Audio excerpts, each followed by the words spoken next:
नमस्कार मित्रों, red over green के नए संस्करण के साथ मैं आपका होस्ट कर्नल उत्कर्ष राठौर। मित्रों, रूस यूक्रेन युद्ध को 3 साल पूरे होने वाले। खुशी की बात यह है कि रूस यूक्रेन युद्ध भूमि से शांति की खबरें आ रही। फरवरी का महीना बहुत सरगर्मियों भरा रहा। प्रेसिडेंट डोनाल्ड ट्रंप ने प्रेसिडेंट व्लादिमीर पुतिन को फ़ोन किया। क्रेमलिन के लिए बहुत खुशी का मौका था कि 3 सालों के बाद व्हाइट हाउस से कोई फ़ोन आया और उसके बाद प्रेसिडेंट ट्रंप ने प्रेसिडेंट जेलेंस्की को फ़ोन किया और लगा कि शांति वार्ता की बिसात बिछाई जा रही। लेकिन इसके बीच में कुछ वक्तव्य ऐसे भी आए जिससे लोगों को धक्का लगा। US secretary of defence Peter Hegseth ने कहा कि यूक्रेन ये उम्मीद न करे कि उसकी टेरिटरी 2014 से पहले की बहाल हो पाएगी। इसके मतलब कि यूक्रेन को कुछ न कुछ टेरिटरी गंवानी पड़ेगी। और इसके बाद 14 फरवरी से 16 फरवरी तक म्यूनिख में सिक्योरिटी कॉन्फ्रेंस हुई, जो कि एक सालाना इवेंट है। वहाँ प्रेसिडेंट जेलेंस्की ने हिस्सा लिया, लेकिन प्रेसिडेंट जेलेंस्की पिछले सालों की तरह 2023-2024 की तरह उन्होंने अपने आप को इस बार अलग थलग पाया। पहले उनका एक हीरो वेलकम होता था। उनके लेक्चर को सुनने के लिए लोग लालायित रहते थे।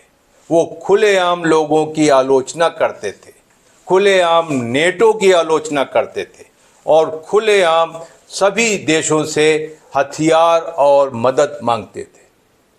और पिछले साल की सिक्योरिटी कॉन्फ्रेंस में वाइस प्रेसिडेंट कमला हैरिस ने भी कहा था कि we would support Ukraine as long as it takes. तो इस तरीके का खुला समर्थन उन्हें मिलता था और उनका एक हीरो वेलकम होता था। लेकिन इस बार बात बदल गई थी। उन्हें वाइस प्रेसिडेंट जेडी वांस से बहुत ज़्यादा कोई सपोर्ट नहीं मिला और उन्होंने ये कह दिया कि president Trump is living in a Russian made disinformation space. और तुरंत इसकी प्रतिक्रिया आ गई। प्रेसिडेंट ट्रंप ने कहा कि Zelensky is a dictator, he has not been elected and Zelensky better move fast or he is not going to have the country left। मतलब अगर आप शांति वार्ता में जल्दी से शामिल नहीं होंगे तो हो सकता है कि आप यूक्रेन को गंवा दें। इस तरीके की बातें होने लगी और यहाँ पर यह भी इशारों में कहा गया कि आज प्रेसिडेंट जेलेंस्की की पॉपुलैरिटी रेटिंग यूक्रेन के अंदर सिर्फ 4% है और वो आज एक केयर टेकर प्रेसिडेंट है। तो कहीं क्या ये एक छिपा हुआ संदेश था, इशारा था कि अगर प्रेसिडेंट जेलेंस्की इस शांति वार्ता में हिस्सा नहीं लेंगे, सहयोग नहीं करेंगे, उन्हें हटाया भी जा सकता है। खैर, म्यूनिख सिक्योरिटी कॉन्फ्रेंस में प्रेसिडेंट जेलेंस्की ही नहीं, पूरे यूरोपीय देशों को भी निराशा हाथ लगी। उन्होंने जेडी वांस का जो लेक्चर था उसकी आलोचना की और देश जैसे जर्मनी, फ्रांस, इंग्लैंड और यूरोपियन कमीशन, इन्होंने खुलकर आलोचना की और उनको ऐसा लगा कि प्रेसिडेंट ट्रंप और प्रेसिडेंट पुतिन के बीच में कोई एक समझौता होने वाला है जिसमें कि यूरोप और यूक्रेन के हितों का ध्यान नहीं रखा जाएगा। उन्होंने खुलकर इस बात की वकालत की कि जो भी शांति समझौता हो उसमें यूक्रेन और यूरोप के प्रतिनिधि उस टेबल पर बैठेंगे। लेकिन ये बात आगे नहीं बढ़ी और 17 फरवरी को सिक्योरिटी कॉन्फ्रेंस के तुरंत बाद रूस और अमेरिका के प्रतिनिधि सऊदी अरेबिया के रियाद में मिलते हैं। दोनों देशों के विदेश मंत्री, यूएस के secretary of state Marco Rubio और रूस के फॉरेन मिनिस्टर सर्गेई लावरोव और उनके साथ जो प्रतिनिधिमंडल था, और वहाँ पर ये बात हुई कि रूस और अमेरिका के बीच जो डिप्लोमेटिक ताल्लुकात हैं और जो टूट गए हैं उनको बहाल किया जाएगा, एक वातावरण तैयार किया जाएगा, कॉन्फिडेंस बिल्डिंग की जाएगी ताकि बातचीत आगे बढ़ाई जा सके। रियाद की मीटिंग से जो बाहर निकल कर आया उससे भी यूरोपियन कमीशन और जेलेंस्की को बहुत निराशा हुई और उसके साथ नेटो को भी निराशा हुई। यहाँ पर एक सिचुएशन बनती नज़र आ रही है कि अमेरिका आखिर यूरोप से क्या चाहता है।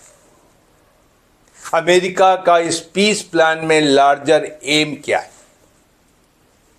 प्रेसिडेंट ट्रंप बड़बोले हैं, स्वभाव से बड़बोले हैं।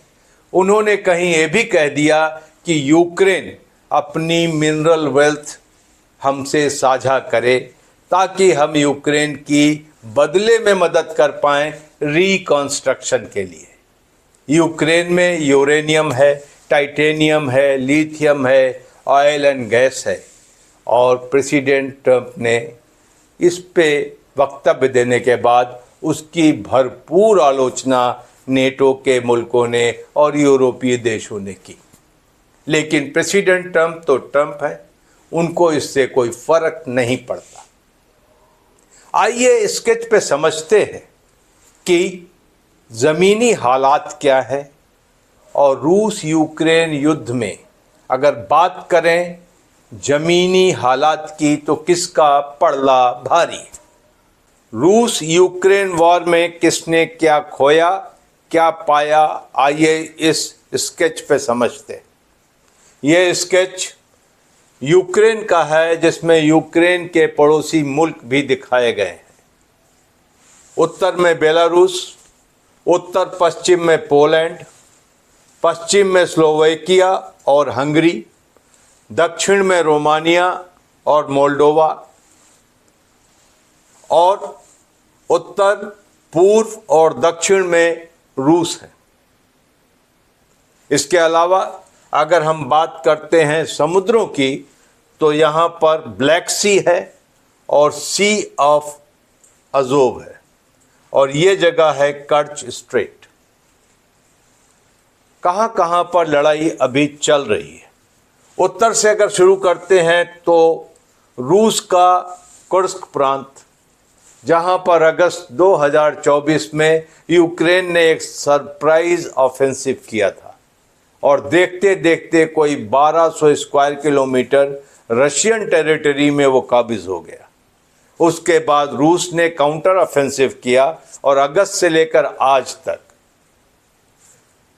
यूक्रेन को उसने अपनी धरती से बेशक धकेल दिया है, लेकिन आज भी यूक्रेन कर्स्क में कोई 400 स्क्वायर किलोमीटर पर काबिज है।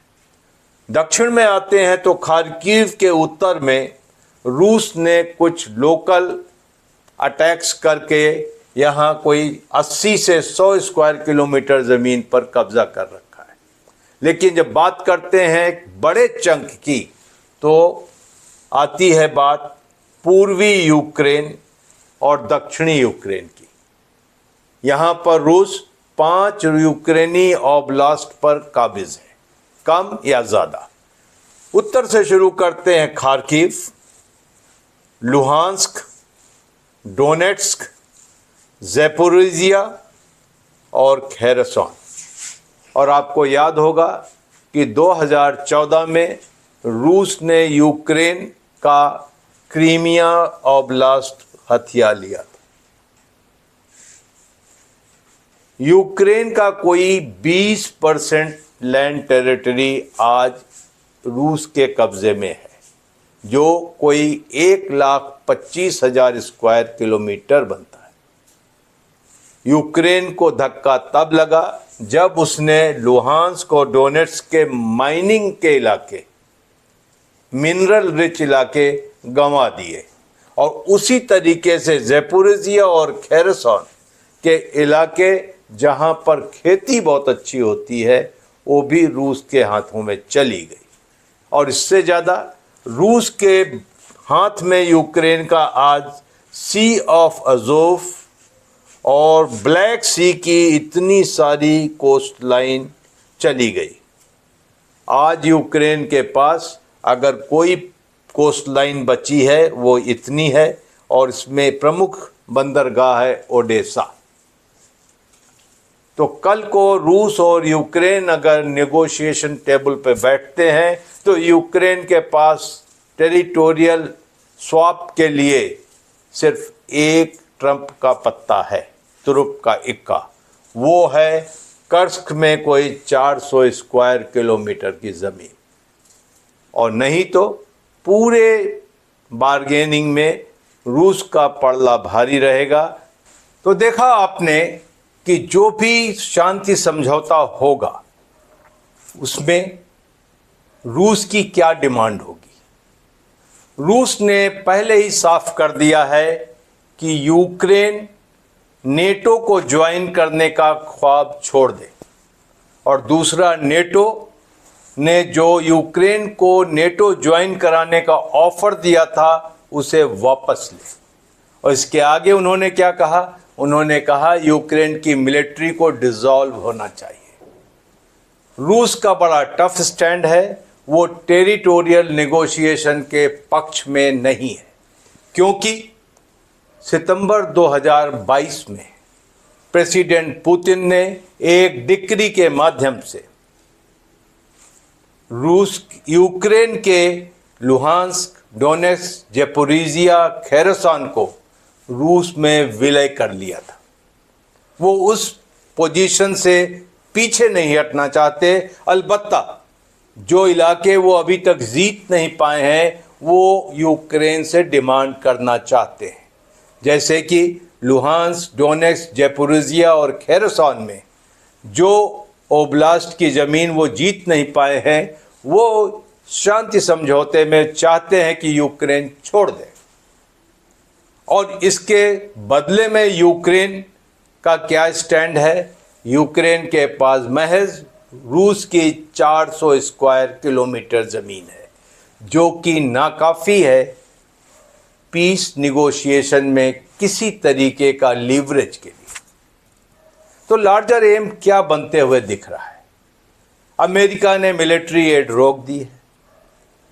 यहाँ पर एक बड़ी रोचक बात सामने आई कि अमेरिका हमेशा दम भरता है कि पूरे नेटो और यूक्रेन युद्ध का खर्चा अमेरिका उठा रहा है, लेकिन ऐसी बात नहीं है। विगत 3 सालों में नेटो और अमेरिका और बाकी मुल्कों ने कोई 270 बिलियन यूरो यूक्रेन के युद्ध में खर्च किए हैं, या तो मिलिट्री एड या फाइनेंशियल एड या ह्यूमैनिटेरियन एड। और आपको जानकर हैरानी होगी कि करीब 55 से 60% ये पैसा यूरोपीय देशों ने दिया है और बाकी मानते हैं कि एक साइजेबल चंक अमेरिका से आया। लेकिन ये समझना गलत है कि अमेरिका ने इस पूरे युद्ध का खर्चा उठाया है। लेकिन यहाँ पर बात क्या है कि यूक्रेन क्यों लड़ा, यूक्रेन रूस के मुकाबले में क्यों खड़ा हुआ। यूक्रेन रूस के मुकाबले में पूर्वी यूक्रेन और पूर्वी यूरोप की सुरक्षा के लिए खड़ा हुआ और इसीलिए नेटो देशों ने उसकी मदद की, यूरोपियन कमीशन ने मदद की और इसीलिए 3 साल से यूक्रेन को मिलिट्री एड, इकोनॉमिक एड और ह्यूमैनिटेरियन एड मिलती रही। तो जिनके लिए यूक्रेन खड़ा हुआ, अपना देश बर्बाद करा लिया, अपने इलाके हार गया और अपनी आर्मी एक तरीके से नेस्तनाबूद हो गई, उसको किस तरीके से प्रेसिडेंट डोनाल्ड ट्रंप यकाएक ये कह सकते हैं कि आज से युद्ध बंद होगा और तुमने जो ज़मीन हारी है वो रूस की होगी। अगर ऐसा होता है तो अमेरिका नेटो देशों के अलावा जहाँ जहाँ अमेरिका का प्रभुत्व है वहाँ अपना विश्वास, क्रेडिबिलिटी खो देगा। भविष्य में अगर कभी अमेरिका को नेटो देशों की ज़रूरत पड़ेगी या यूरोप के देशों की ज़रूरत पड़ेगी तो वो अमेरिका के साथ नहीं खड़े होंगे। प्रेसिडेंट ट्रंप की हो सकता है एक बड़ी स्ट्रेटजी हो, वो चाहते हैं कि रूस जो आज चीन के पाले में चला गया है उसे वापस लाया जाए। लेकिन विदेशी नीति के जानकार बताते हैं कि इस सारी चीज़ों के बीच अगर रूस यूक्रेन के बीच ये पीस डील ठीक से नहीं की गई तो इसका विनर होगा डार्क हॉर्स चाइना। इस सब का फायदा परोक्ष रूप से चीन को मिलेगा। कभी न कभी यूरोप के देश इस बात को समझेंगे कि उन्हें चीन के साथ दोस्ती करने में क्या हर्ज है, क्योंकि पूरा यूरोप और यूक्रेन इस बात से आश्वस्त नहीं दिखता कि रूस पर भरोसा किया जा सकता है। उन्हें पता है कि जैसे चीज़ें स्टेबलाइज होंगी, जिस तरीके से पुतिन थोड़ी सी ताकत बटोरेंगे तो तुरंत एक बार फिर युद्ध भड़क सकता है। और पुतिन की सबसे बड़ी चीज़ जो आज है वो ये है कि इस 3 साल के युद्ध में पुतिन वाकई इंटरनेशनली बहुत पीछे चले गए, आइसोलेट हो गए और पुतिन के ऊपर या रूस के ऊपर कोई 16,500 सैंक्शंस लगे हैं, जिसकी वजह से रूस की finance, banking, military technology, export, import ये सारे बाधित हो रहे हैं। तो प्रेसिडेंट पुतिन चाहेंगे कि डिप्लोमेटिकली वो एक बार फिर से सोशली एक्सेप्टेड हो जाए इंटरनेशनल कम्युनिटी के अंदर और उनके ऊपर से ये सैंक्शंस हट जाए।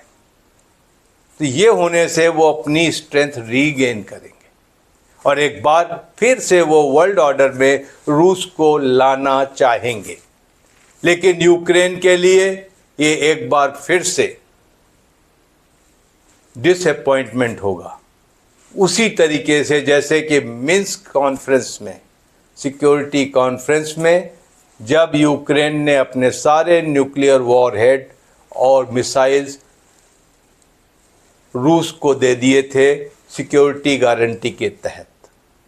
उस तरीके की सिचुएशन में यूक्रेन जाता हुआ दिख रहा है। हर आदमी यूक्रेन का अंत में यही पूछेगा कि हमने 3 साल लड़ाई लड़के क्या हासिल किया।